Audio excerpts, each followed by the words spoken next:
UNESCO.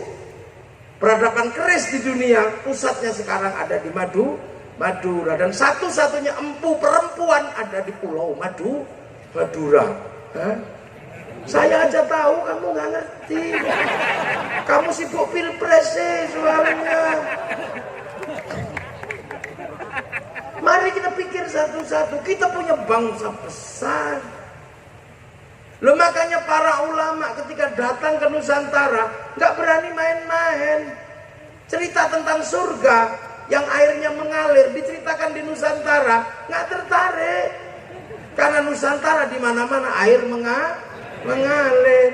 Diceritakan surga itu buah-buahannya banyak. Nusantara sudah banyak buah, cipluan di sawah banyak. Diceritakan surga itu minumnya susu. Orang Nusantara nggak terlalu suka minum susu. Diceritakan surga banyak madu. Di Nusantara di mana-mana madu. Minumnya arak. Kalau mau bikin pohon kelapa banyak, namanya tua. Makanya tidak ada cerita pengislaman di Nusantara menggunakan cerita surga, karena Nusantara orang yang sudah pikirannya maju. Punya kitab undang-undang besar namanya Kitab Negara Kertagama. Punya hukum sosial terbaik namanya Kitab Sutasoma. Punya universitas terbesar di dunia namanya Universitas Nalanda. Nah itu makanya ketika Belanda walaupun 350 tahun ke sini tetap minggat, dan bangsa ini pelan-pelan menjadi bangsa yang bangkit, terus bangkit, dan bangsa ini semakin lama semakin maju. Jangan diprovokasi teman. Bangsa ini bangsa terpuruk, bangsa jelek, presidennya jelek, TNI-nya jelek, Polri-nya jelek. Mana yang baik selain dirimu? Kita ini bangsa kuat hari ini. Jadi jangan kita ini hari ini iseng aja. Bangsa jelek, presidennya jelek, ya memang kurus, bajunya kotak-kotak. Begitu itulah wajah presiden Indonesia, sama mirip kayak orang Madura, kurus-kurus aja. Ya kita terima ketentuan Allah, ya sudah, beliau jadi presiden, ya sudah. Kita punya TNI, ya sudah, alhamdulillah. Ini semua dulu siapa yang bangun? Kok tiba-tiba semua sekarang menjadi Muslim? Padahal ini negara Hindu terkuat di dunia. Candi terbesar ada di Nusantara namanya Prambanan, candi Hindu. Candi Buddha terbesar di dunia ada namanya Borobudur. Kok tiba-tiba sekarang menjadi bangsa Muslim terkuat di dunia? Masjid terbesar ada di Indonesia, terbanyak di Indonesia. Orang hafal Quran terbanyak di Indonesia. Orang pergi haji terbanyak di Indonesia. Orang pengajian terbanyak di Indonesia. Kok bisa? Jangan mestinya pakai nalar yang canggih. Kenapa negara Hindu terbesar di dunia tiba-tiba berubah menjadi negara Muslim terbesar di dunia? Apa ini BEM salah BEM? Bukan.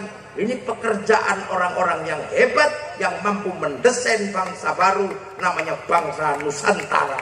Butuh social engineering, butuh political engineering, butuh kedewasaan dalam sikap mengemban misi perubahan di Nusantara. Dan itu siapa? Para wali. Wali itu siapa? Wali itu orang-orang yang download programnya Allah. Innalladzina qalu rabbunallah tsumma istaqamu tatanazzalu alaihimul malaika. Jadi konsultannya wali itu malaikat. Karena apa? Mas takomu download, ya Allah 3 tahun download. Kalau kita kan nggak pernah download, dijak download 2 jam tidur. Tadi istighosah nggak nyampe 1 jam kayaknya. Ya Allah. Makanya kita ini nggak punya wifi. Makanya jangan sok-sokan punya program download, enggak, cari wifi nggak mau. Maka orang kayak kita yang penting ada wifi gratisan. Wifi gratisan, wifi-nya siapa? Wifi-nya para wali. Maka kita dibiasakan ila ruhi, ila hadrat itu namanya .co.id. Lah kita ini nggak bisa mau download sendiri. Nah ya makanya para wali itu ya konsultannya ya malaikat. hebat. Syekh Abdul Qadir Al-Jilani download 25 tahun di padang pasir. Ya Allah, ya Allah, ya Allah, ya Allah. Fa inna ma'al usri yusra, inna ma'al usri, fa inna ma'al usri. Terus itu. Makanya akhirnya setiap kesulitan kita bisa pakai wifi-nya Syekh Abdul Qadir ila hadrati Syekh Abdul Qadir. Sunan Kalijaga download 3 tahun, la haula wala quwata illa billah. Sunan Geseng download apa? Ya Hayyu ya Qayyum 3 tahun, walaupun keliru ya kayuku ya kayumu. Sudah keliru, iya. Saritin suruh download 3 tahun, download Allahu Akbar, keliru lawa bubar, lawa bubar. Lah orang dulu mulut lokal. Bahasa Mas Ari mendirikan Nahdlatul Ulama download juga 3 tahun berjalan dari hulu sampai hilir Sungai Berantas, ngatapkan surat Kahfi. Terus setiap malam gak pernah tidur, melakukan sholat hajat 2 rakaat. Rakaat pertama surat At-Taubah 41 kali, rakaat kedua surat Kahfi 41 kali. Lah kita kolhu aja jarang-jarang, yang gak punya wifi kita ini. Makanya para wali ini ngerti betul ini bangsa diapakan. Karena nenek moyangnya para habaib, para wali ini dulu dzurriyyah Rasul semua, punya pengalaman kehilangan tanah air, dihabisi sama Yazid bin Muawiyah, sampai akhirnya terdampar terlunta-lunta di pulau-pulau yang jauh, menjadi orang-orang yang asing di negeri yang jauh. Begitu lihat Nusantara, yang dipikirkan pertama bagaimana kaum muslimin dan Islam bisa tumbuh subur di negeri yang bukan negeri Islam. Gimana caranya? Di sini negerinya adalah negeri raja dan hamba. Raja kekuasaannya mutlak. Nggak mungkin hamba ini bisa menolak kehendak raja. Kastanya banyak. Yang kasta tertinggi boleh ngomong agama namanya Brahmana. Brahmana di bawahnya ada kasta Wesya, kasta kesatria, para raja. Di bawah kesatria ada Wesya, kastanya pegawai. Di bawahnya ada Sudra, kastanya petani, pedagang dan tukang. Di bawahnya ada Paria, kastanya pengemis. Di bawahnya ada Kuca, kastanya pencopet. Di bawahnya ada kasta Meleka, maling tapi kalau ketahuan lari. Di bawahnya ada Candala, maling tapi kalau ketahuan berani namanya begal. Ini gimana? Ini wali gitu. Ini gimana? Ketika datang ketemu masyarakat berbeda. Kalau di sana namanya Syekhun, Ustadzun. Lah kalau ketemu masyarakat di sini gimana caranya? Akhirnya kemudian para wali ini menggunakan ilmu yang ada di dalam Al-Quran. Ilmu apa? Wa kafa billahi syahida Muhammadur Rasulullah walladzina ma'ahu asyidda'u 'alal kufar ruhama'u bainahum tarahum ruk'an sujada yabtaghuna fadlan minallah wa ridwanan simahum fi wujuhihim min atharis sujud. Dzalika mathaluhum fit Taurat wa mathaluhum fil Injil kazar'in akhraja syat'ahu fa'azarahu fastaghladha fastawa 'ala suqih yu'jibu zurra liyaqida bihimul kufar. Wa kafa billahi syahida. Ini eranya Rasulullah. Walladzina ma'ahu. Ini eranya sahabat. Asyidda walal kufar, galak sama orang kafir karena waktunya perang. Asyidda walal kufar. Setelah itu ruhama ubainahum era khulafaur rasyidin ruhama tarahum ruk'an sujada yabtaghuna fadlan minallah wa ridwanan simahum fi wujuhihim min athari. Mulai menampakkan bagaimana berpartisipasi dalam agama Islam. Setelah itu era siapa? Era mathaluhum fit Taurat wa mathaluhum fil Injil kazar'in. Islam itu seperti tanaman di tempat yang jauh-jauh. Akhraja syat'ahu fa'azarahu fastaghladha fastawa 'ala suqi, akan menjadi tanaman yang ngumpul-ngumpul. Mboke sama anake meteng bareng, habis itu berbuah bareng. Lu iki piye carane? Maka dengan cara itu Islam ditanam. Ada yang datang cuma nanam tok. Nanam apa? Nanam syahadat. Khusus syahadat tok. Yang nanam syahadat namanya Syekh Abdul Jalil. Bikin pesantren Lemah Abang. Makanya Syekh Abdul Jalil dikenal dengan nama Syekh Lemah Abang, bahasa halusnya Siti Brit, bahasa kawinya Siti Jenar. Maka Syekh Abdul Jalil dikenal dengan nama Syekh Siti Jenar. Tugasnya cuma ngajar syahadat tok, nggak ngajar sholat. Makanya kemudian Pondok Pesantren Lemah Abang ini punya murid namanya Abangan. Makanya orang Abangan itu mau syahadat belum mau sembahyang. Nah itu namanya Lemah Abang. Kemudian ada para wali berikutnya yang khusus nanam lewat jalur-jalur kebudayaan. Itu namanya Sunan Kalijaga, Sunan Bonang. Ditanam pelan-pelan, satu-satu. Ini bangsa. Kalau ini di sana namanya Syekhun Ustadun, ya, Al-Alim Al-Fadil. Tanam sini tumbuhan baru namanya Kiai. Lah Kiai itu siapa? Kiai itu ya campur kalau di sini, karena negeri ini dari dulu Bhinneka Tunggal Ika, campur antara kiai manusia, kebo ya ada namanya Kiai Slamet, Tombak Keris namanya Kiai Pleret, Kiai Sengkelat, baru ada Kiai Semar, baru ada Kiai Haji. Maka Kiai itu bukan nama, Kiai itu bukan bahasa Arab. Makanya kalau kumpul jangan diarabkan menjadi kuyaha, nggak bisa. Tilmidun muridun pakai bahasa sini namanya santri. Sholat pakai bahasa sini namanya sembahyang. Jadi biasa, sama kayak orang sekarang. Semuanya indah, bersatu dalam satu bahasa walaupun isinya beda. Di sini semua roda dua pakai nama Honda, walaupun Mio namanya Hondamu apa Mio. Seluruh mie instan bersatu dalam nama Sari mie, walaupun mie sedap atau Indomie tetap Sari. Nah, biasa di sini ya. Seluruh namanya minuman botol bersatu dalam nama aku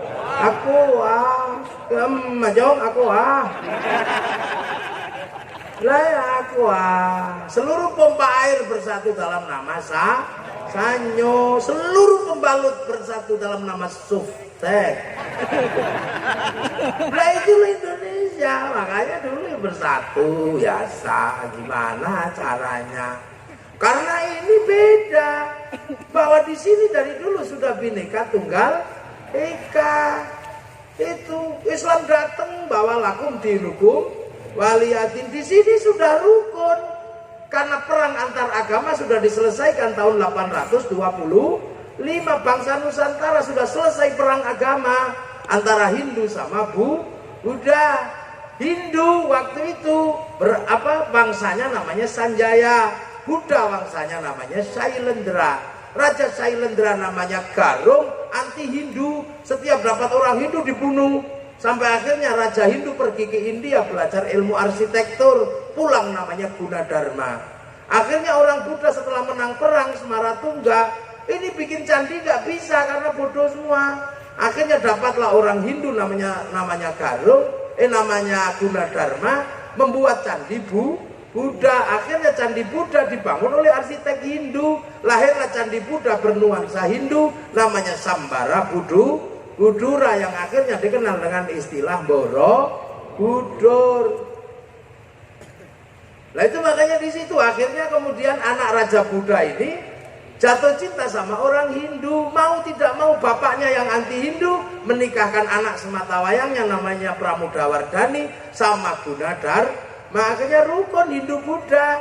Makanya di sini tolong nggak usah ribut 01, 02, jangan-jangan anakmu nanti jatuh cinta, kamu pusing nanti ya. Udah, yang lalu biarlah berlalu, yang lalu biarlah berlalu. Lagunya Pak Bupati. Nah akhirnya rukun. Setelah itu yang Hindu dibikinkan candi Prambanan. Begitu Prambanan jadi rukun, Bala Putra Dewa pulang ke Palembang tidak ribut agama, Sriwijaya jadi besar. Sindok ke timur tidak ribut agama, Sindok mampu membangun Kadiri dan Singasari.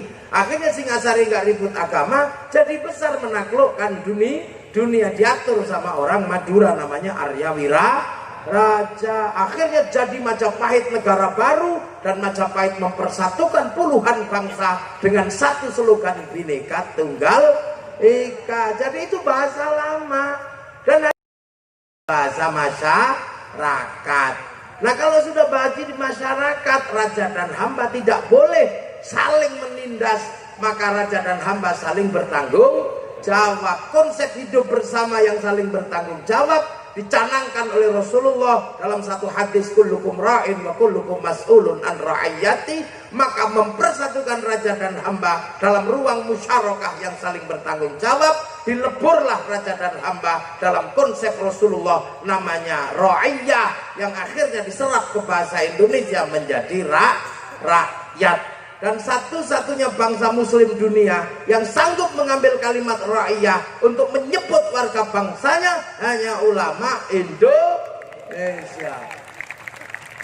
Ya, kita mau cari yang Islam mana lagi? Itu sudah Islam luar biasa. Nah, kalau sudah ra'iyah jangan ribut saling mengkafirkan, karena kafir itu saling menyerang. Kalau hidup bersama namanya dhimmi, kalau sudah saling bertanggung jawab namanya ra'iyah. Makanya kalau sudah rakyat jangan dikafirkan lagi. Makanya tidak ada istilah kafir di peradaban ra'iyah. Paling sebutannya non muslim. Loh ini loh. Maka kiai-kiai sepuh nggak ada yang kafir, nggak ada. Itu biasanya yang baru-baru. Iya, lah ra'iyah itu kalau ngumpul bicarakan nasibmu baik-baik. Al-Quran mengajarkan wasyawirhum fil amri, maka pertemuan para ra'iyah namanya musyawarah. Quran. Kalau musyawarah jangan menang-menangan sendiri. Tafassahu fil majalis fafsahu yafsahillah, maka ruang musyawarah namanya majelis. Kurang Quran apa? Kalau mau ngangkat pemimpin standarnya wasi'a kursiyus samawat, maka kedudukan pemimpin namanya kursi. Nah, karena ini dulu Sunan Ampel membangun musyarakah dengan cara luar biasa. Punya murid dikirim ke Palembang namanya Aryo Abdillah, bangun musyarakah ra'iyah di sana. Punya murid namanya Datuk Ribandang, geser ke Sulawesi, membangun peradaban ra'iyah, musyawarah. Punya murid Khatib Dahyan, geser ke Kalimantan, membangun sistem musyarakah ra'iyah. Maka ketika kemudian bangsa ini mampu membangun teritori ra'iyah, musyawarah yang dibangun oleh para wali, maka kawasan yang dibangun oleh para wali disebut wilayah, karena al-wali meninggalkan wilayah, dan wilayah itu dikasih nama Negara Kesatuan Republik Indonesia. Jadi kalau pertanyaannya, dunia sekarang sedang sangat luar biasa mengapresiasi bangsa Indonesia adalah karena satu hal. Apa? Arab satu bangsa pecah menjadi puluhan negara, Eropa satu bangsa pecah menjadi puluhan negara, tapi bangsa kita puluhan bangsa bersatu dalam satu negara, Kesatuan Republik Indonesia, karena jasa para wali membangun wilayah. Maka biasanya orang yang tidak mengagungkan para wali, gak ngerti para wali, maka tidak mengerti wilayah. Akhirnya terjebak kepada pengertian bangsa tauhid, bangsa kafir, dan bangsa yang tidak berasaskan Islam. Padahal bangsa ini satu-satunya bangsa yang menggunakan struktur paling Islam di dunia. Ini loh, dan itu bukan bahasa sembarangan. Bahasa musyarakah, ra'iyah, musyawarah tertuang dalam apa? Dalam satu tulisan besar dalam Undang-Undang Dasar Negara Kesatuan Republik Indonesia. Maka situasinya berat. Kita puluhan bangsa jadi satu negara. Makanya jangan membayangkan penyelesaian lain untuk bangsa Indonesia. Kita jangan membayangkan bahwa Hizbut Tahrir akan mampu menyelesaikan Indonesia. Karena Hizbut Tahrir didirikan oleh Taqiyuddin An-Nabhani untuk menyelesaikan urusan bangsa Filistin, dan itu pun gagal. Makanya jangan kau bawa produk gagal ke Indonesia. Jangan, itu sudah gagal di Filistin. Kemudian ada namanya Ikhwanul Muslimin, didirikan oleh zaman oleh Hasan al-Banna untuk menyelesaikan problem Mesir, dan itu gagal. Maka jangan kau bawa ke sini. Hizbut Tahrir bukan khilafah tahriri, bukan khilafatun nubuwah, tapi dia khilafah tahririyah. Itu harus dibedakan. Cerita tentang khilafah itu cerita dalam alamatus sa'ah, cerita tentang tanda-tanda kiamat, dan kiamat itu masih sangat lama. Maka kemudian jangan kita bangun cerita kiamat sudah dekat, karena khilafahnya belum ada. Dan khilafah itu tidak mulai dari Indonesia, dia mulai dari Syam. Jadi nggak usah ribut di Indonesia, nggak di sini. Biasa aja. Makanya ya Allah, kadang saudara-saudara kita ini terlalu cepat bayangkan kiamat masih lama. Makanya kalau kemudian kiamat masih lama, maka gagasan khilafah dipercepat biar terlihat cepat. Maka dibangun cerita kiamat sudah dekat. Tapi sudah terlanjur bangun cerita Dajjal, tapi kiamatnya masih jauh. Dajjalnya nggak keluar. Karena Dajjal gak keluar, akhirnya makna Dajjal berubah. Yang awalnya bermata satu tulisannya kafir, sekarang ada Dajjal dimaknai Amerika, dimaknai Cina. Jangan begitu. Kiamat masih jauh, masih panjang. Masih ada santri yang berzikir, masih ada pondok pesantren. Inilah yang kadang gak kita pahami, ya. Maka jangan bawa-bawa cara penyelesaian. Hizbut Tahrir nggak bisa menyelesaikan Filistin, jangan dianggap bisa menyelesaikan Indonesia. Nggak sanggup. Sana satu bangsa jadi puluhan negara, kita puluhan bangsa jadi satu negara kesatuan Republik Indonesia. Maka penyelesaian bersama. Bendera penyelesaian Nusantara adalah merah putih, bukan bendera NU. Kalau bendera NU yang miliki cuma orang NU. Bendera Muhammadiyah punyanya orang Muhammadiyah. Bendera Coca-Cola punyanya orang Coca-Cola. Tapi yang mempersatukan bangsa ini itu merah putih. Karena puluhan bangsa. Belanda paling marah sama merah putih. Merah putih berkibar, ditembak. Akhirnya para pendiri bangsa mengibarkan merah putih di atas rumah. Belanda masih curiga tiangnya dikasih tebu, masih curiga dikasih pisang, masih curiga dikasih kelapa, masih curiga dikasih padi, masih curiga datang ke rumah bawa tumpeng sama ingkung. Makan habis. Ternyata Belanda cuma mau makan, tapi hati-hati, kami punya siasat. Makanan kami habis, padi kami mengering, tebu kami mengering, kelapa kami mengering, pisang kami rontok, tapi kami masih punya sisa yang tegak, namanya merah putih. Makanya itulah bendera bangsa ini. Akhirnya Belanda marah selalu dengan merah putih, ditambahilah dengan bendera biru. Karena ditambah biru, santri lantas berdiri menyobek warna biru. Akhirnya terjadi peristiwa besar, perang sekutu di Surabaya.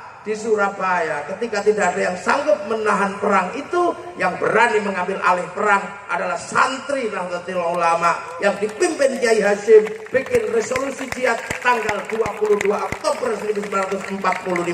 Karena adanya resolusi jihad santri tanggal 22 Oktober, maka meledaklah peristiwa 10 November. Tanpa 22 Oktober tidak ada 10 November. Maka selain hari pahlawan, 22 Oktober diperingati menjadi hari santri Indonesia.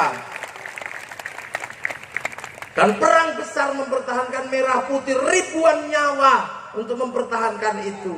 Anak milenial tidak mengerti, karena merah putih bagi anak milenial hanya berharga 50.000. Makanya kadang anak milenial nggak ngerti kalau merah putih dulu minta darah dan nyawa, sekarang merah putih hanya minta kita mengangkat tangan. Makanya banyak yang beralasan musyrik, banyak yang beralasan bid'ah. Ini pasti waktu zaman perang nenek moyangnya tidak ikut perang. Ini bangsa bersama.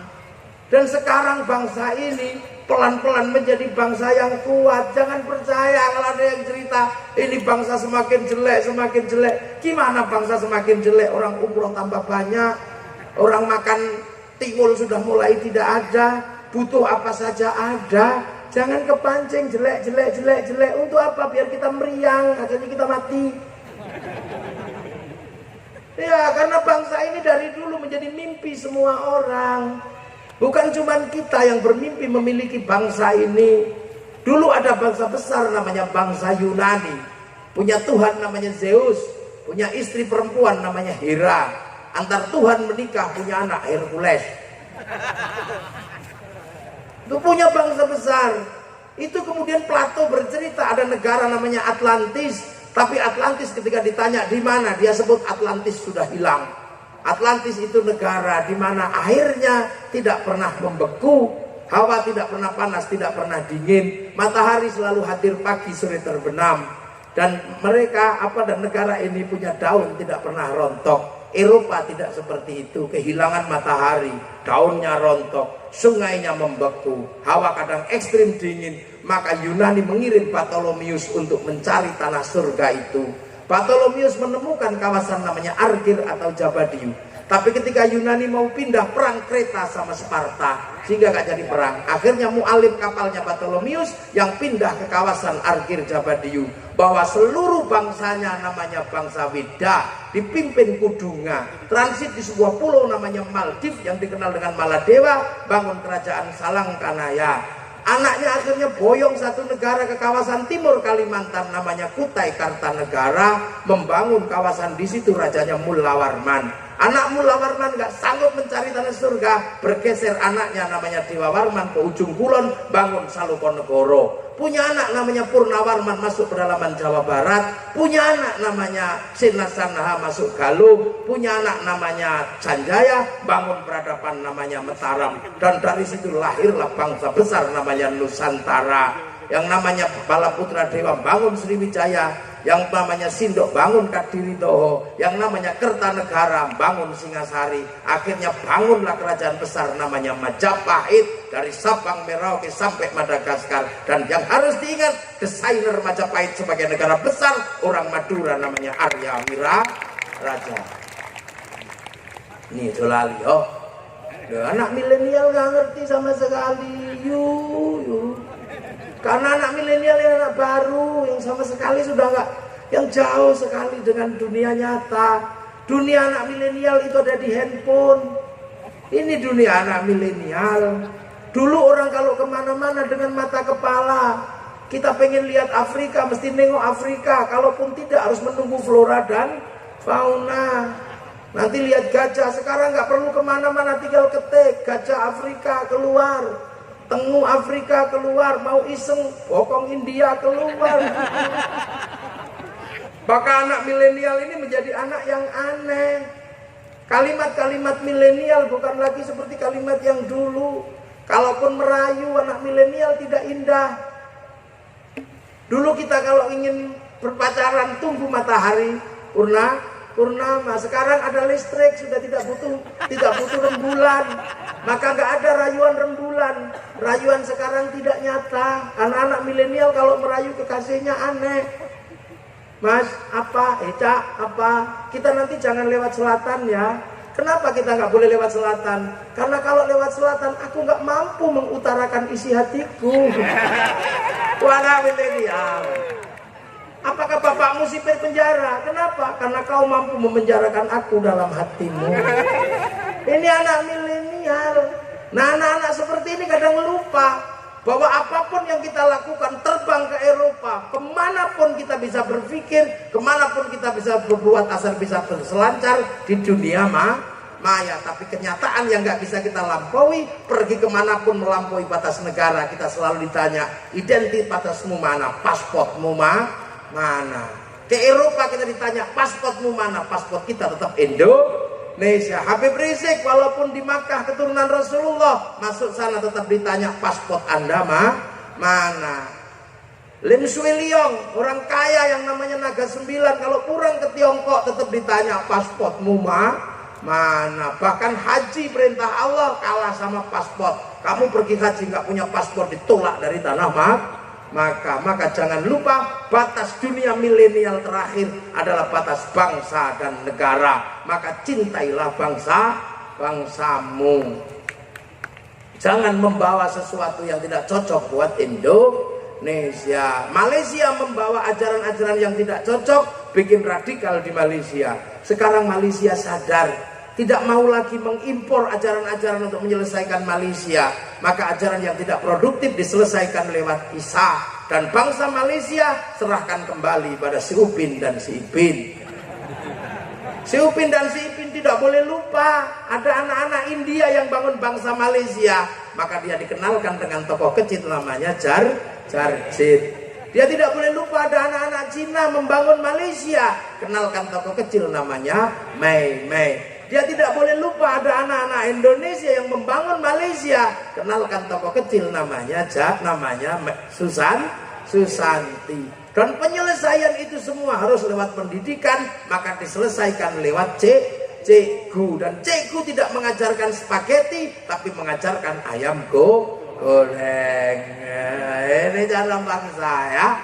Inilah Indonesia. Jadi kita ini kadang lupa bahwa ada bangsa-bangsa yang sedang menata dirinya. Kita ribut terus. Amerika gagal di Vietnam, bangsanya nggak boleh malu, bikin film Rambo 1 sampai 6. Tidak boleh malu kalah dengan Cina, bikin American Shaolin, American Kung Fu. Gak boleh malu kalah dengan Jepang, bikin American Samurai, American Ninja. Bahkan ninja terakhir, samurai terakhir dari Amerika namanya Tom Cruise dalam film The Last Samurai. Jepang gak boleh kalah, rezim Tokugawa saling bantai dengan restorasi Meiji. Itu gak boleh diulang oleh anak-anak Jepang. Maka dibikinkan film sederhana namanya Samurai X dengan tokohnya Rory Kenshin atau Shikenji Himura. Ini penyelesaian bangsa. Makanya ini umat Rasulullah adalah umat ketika semua bangsa sudah ketemu, maka umat Rasul harus terbuka betul. Inilah waja'alnakum syu'uban wa qabaila lita'arafu. Pesan kebangsaan diberikan kepada umat Rasulullah karena umat Rasulullah sudah ketemu antar bangsa. Umat Nabi Nuh belum ketemu antar bangsa. Umat Nabi Ibrahim baru sampai Filistin dan Mesir. Umat Nabi Musa baru sampai Mesir dan Filistin, belum sampai Kangean, belum sampai Sumeneb, belum sampai Pamekasan. Tapi umat Rasulullah sudah sampai di mana. Bahkan umat Rasulullah malam hari ini ketemu dengan semua bangsa, ketemu dengan orang Eropa. Kenapa? Karena orang Eropa ngirim Apple. Kita ketemu dengan orang Korea yang ngirim Samsung. Ketemu dengan orang Jepang ngirim Mac. Kaum muslimin gak bisa haji kalau hari ini tidak berhubungan dengan Yahudi, karena Yahudi yang bikin pesawat. Kalau nggak mau berhubungan dengan pesawat Yahudi, kita pergi haji renang. Istri-istri kita akan cantik, tapi harus berhubungan dengan orang Nasrani yang ada di Prancis, punya bedak dan parfum yang cantik. Kalau bedak Pamekasan orang nggak mau karena beras ditumbuk, blonteng semua. Ini umat Nabi hari ini nggak bisa pisah antar bangsa. Ini saya minum pakai le mineral. Ini juga orang Eropa yang punya. Loh. Kita makan buah kelapa pakai aritnya dari Pirmo. Mobil yang paling murni hari ini tinggal satu. Kalau ada hujan lama ngapung, nah gitu paling murni. Kita pengajian yang ngeprint, ini print dari Eropa. Makanya umat Islam harus menjadi umat yang terbuka. Untuk apa? Menjadi umat masa depan. Jangan selalu mundur. Ini eranya era demokrasi, jangan mundur lagi ke era khilafah. Ini era perbankan, jangan mundur kembali ke era emas. Nanti kita terus mundur. Ini eranya era perang nuklir, tidak lagi mundur era era celana sehingga ini era ke depan yang sangat luar biasa. Butuh ketajaman berpikir untuk menjadi Islam masa depan. Harus rukun dengan semua bangsa dan semua suku. Waja'alnakum syu'uban wa qabaila lita'arafu. Makanya umat Islam disuruh pergi haji, nengok Jabal Rahmah, karena di situ pertemuan Nabi Adam dan Siti Hawa, dan seluruh bangsa dunia berasal dari Jabal Rahmah. Jadi Arab juga dari Jabal Rahmah, jadi Eropa juga dari Jabal Rahmah, jadi Cina juga dari Jabal Rahmah, jadi Madura juga dari Jabal Rahmah. Maka kita cuma diminta pengertian. Kenapa Arab cantik ganteng? Karena nggak ada air. Makanya kalau dibikin jelek, nanti kalau mandi tambah jelek. Makanya orang Eropa kenapa tinggi besar? Karena musim dingin. Kalau dibikin kecil-kecil gini mati kedinginan. Maka dibikin besar. Orang Eropa kalau musim dingin nggak punya matahari, kehilangan ultraviolet, pigmen kulitnya berubah, maka lari ke Indonesia, berjemur di Indonesia. Itu bukan pornografi, tapi itu berjemur. Maka jangan salah paham. Maka jangan bikin perda syariat, Pak Bupati turis masuk ke Indonesia harus pakai jilbab, nanti pindah ke Thailand ya. Orang Eropa kalau musim dingin nggak punya daun, karena daun rontok di musim gugur. Yang tidak rontok cuma daun cemara. Makanya bulan Desember kalau Natal pakai daun cemara. Bukan saking hebatnya daun cemara, ya daun itu aja yang nggak rontok di musim gugur. Makanya kalau Natal asli Pamekasan bisa daun jambu, bisa daun mangga. Makanya nggak usah emosi. Jangan kau tanam cemara di depan masjid kami. Itu pohon Kristen. Semenjak kapan pohon punya agama? Ini pengertian besar umat Rasulullah untuk menjadi umat masa depan. Nah, inilah yang disyukuri oleh Pak Bupati malam hari ini sesungguhnya adalah kita punya iman dan punya bangsa. Orang Myanmar menabrak orang Rohingya karena orang Rohingya tidak punya bangsa. Suku Uighur di Xinjiang nggak punya bangsa, ditabrak sama orang Cina karena nggak punya negara. Suku Kurdi nggak punya negara, diobrak-abrik sama orang Timur Tengah. Suriah punya iman tapi nggak punya keamanan, punya aman wa amilus sholihat tapi tidak punya baladil amin. Nah ini kita punya dua-duanya. Berbahagialah menjadi orang Indonesia, punya tanah air dan bangsa, punya iman amma ba'du. Ya udah, baru mukadimah.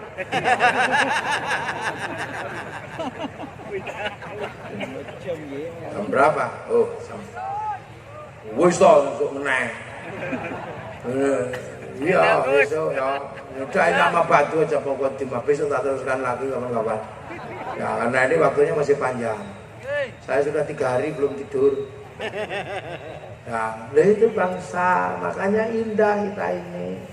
Diajarkan sesuatu yang luar biasa, tinggali tanah air, tinggali bangsa, tinggali agama. Makanya dulu mempertahankan Indonesia itu mati berapa ratus ribu. Maka itulah yang menyebabkan ada NKRI harga mati. Karena dulu untuk bikin NKRI ini yang mati ratusan ribu bahkan jutaan.